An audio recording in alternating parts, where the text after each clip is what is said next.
What up?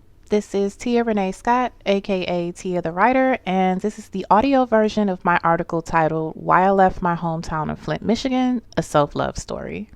Thank you so much for clicking this link. You can read along with the written article I have linked below, or you can simply just listen. No matter what you choose, I hope you enjoy. For those of you who don't know where Flint is, it's about an hour away from Detroit, Michigan. Some people say it's about 45 minutes away, but if you're driving from Flint to Detroit in 45 minutes or less, I'm pretty sure you're doing 100 miles per hour all the way there and breaking mad traffic laws. Slow down, love. All right, so I was born and raised in Flint, Michigan, and spent 30 plus years of my life there before deciding that it was time for me to head out. My decision to leave came down to a multitude of reasons, some of them being the need for more money, more opportunities, and most importantly, peace. I wasn't at peace in Flint, and I felt like I couldn't be my authentic self most of the time. I was one of those black kids who came up listening to everything from rap to rock to alternative to jazz. I would quickly switch from Jay-Z to Nirvana to Bjork to Miles Davis in a heartbeat, making me feel more like a product of the 90s rather than a product of my actual environment. Being from such a small blue collar town, there was a lot of closed mindedness and ridicule against folks who didn't seem to fit in or had a personal style that wasn't the norm. You should have seen when skinny jeans for men came into style. 'Twas not acceptable in the city at all. It would take a while for trends to pick up in Flint, which would give me a behind feeling. It felt like we were always late to the party when it came to music, fashion, and entertainment. I guess you can say that although I loved my city, it just moved a little too slow for my liking. On top of that, I always wanted to work in the music industry, which was a far cry considering most of the main jobs in Flint were either automobile or healthcare based.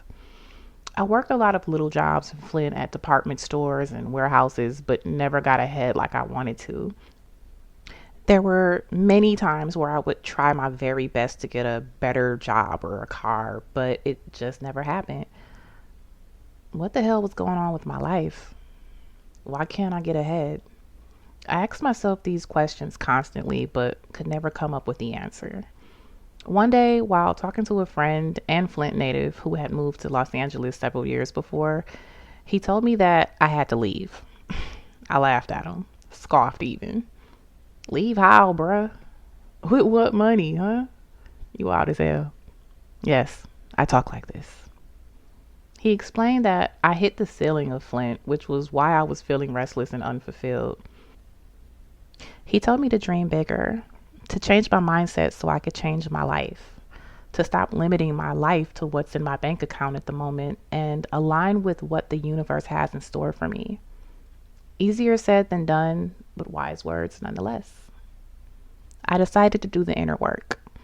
I knew that it would be difficult to make so many changes at once, but I was willing to try anything to establish and protect my self love and peace. I watched a lot of videos about manifesting the life I desired and deserved. I read hella books and articles about how to shift my mindset for the better. If this was a movie, I would enter the montage of me getting my mind right and soul tight right here. I began to pray and meditate daily. I thanked God throughout the day and I added visualization to my routine. I started going up to Northern High School's racetrack to run, chant, and visualize. While running, I would chant, "Thank you for my life. Thank you for my peace. Thank you for my success." The music I would play would either get me in my zone, usually some Jay-Z or Ross, or something light and uplifting like Sounds of Blackness, optimistic. I imagined myself in a warm climate, even though it was late fall in Michigan. I pictured the changing elm trees around the track as palm trees springing up high from the earth. I saw the gray overcast above me as a bright sunny sky with no clouds in sight. The bite of the cold that hit my cheek felt like a warm breeze to me. I went up to the track for about a month until it got so cold that it started to snow. Every time I went up there, my vision seemed to get clearer and it felt like something good was about to happen. I cleaned my diet up, starting drinking more water and incorporated apple cider vinegar, tea, and vitamins into my morning routine. Although I wasn't fully happy with my living or financial situations, all of the healthy changes I made inside and out brought on more good days than bad. Sometime in 2015, I felt a nudge to rebrand my music blog, The Dope Show, where I highlighted independent music artists from all over the world. I also started putting together live performance shows in downtown Flint that gave a stage to local talent. My LA friend actually flew in for a couple of shows and wished me well, as he could see that I was a lot happier than the previous year. Thing is, I still wasn't happy with my position in life. To keep it all the way real, my ego was inflating, but my pockets were still on flat flat. I was making a little money from my shows, but not enough to really support my daughter and I with. I knew that I had to do something more, but what? I started filling out numerous job applications to almost everywhere in Flint, but I rarely got a call back unless it was for a job paying $8 an hour, which was certainly below minimum wage at the time. I didn't want to coast off being a broke but popular writer in Flint. I knew there was more out there for me, but what? In September of 2016, my LA friend called and asked if I would be down to come out and help him with his daily affairs as he worked on his album. I was sitting in front of my mom's glass door in the living room, looking up at the sky as a plane flew by. That was my sign. I told him that I was down, but I would have to see if my mom would look after my daughter. He couldn't tell me how long I would be in LA, but the goal was to get the album out so everybody involved could make money and find their own piece of success within the music industry. The same music industry that I had dreamed of working in for as long as I could remember. The offer felt surreal, but it was real. I talked to my mom, and she was surprisingly down to watch my daughter no matter how long I'd be gone. She and I always kind of butted heads throughout the years, but she gave me her blessing with no hesitation. Again, a sign. My inner work was working.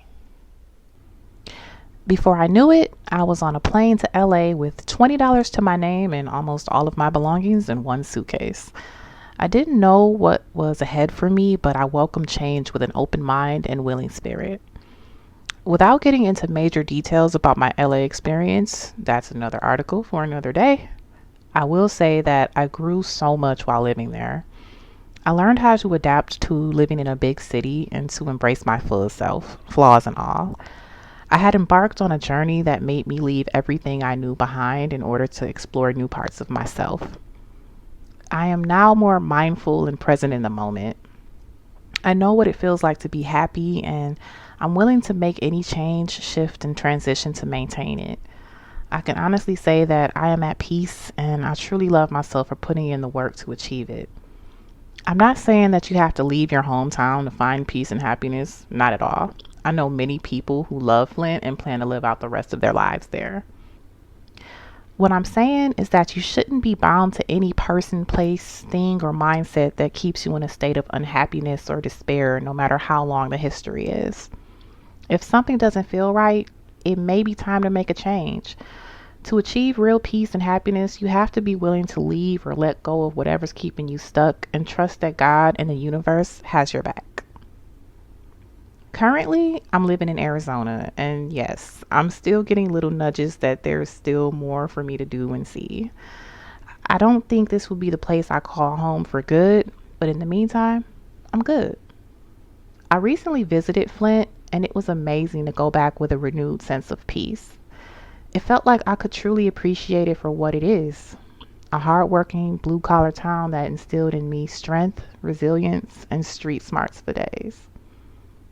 To recap, I left my hometown because I was broke and felt hopeless about my future.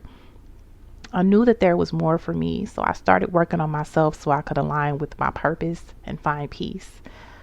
If you resonate with even a tiny piece of this story, I urge you to start doing the inner work that leads you to where you really want to be, and to pay attention to what the universe is saying, because it's always speaking to us.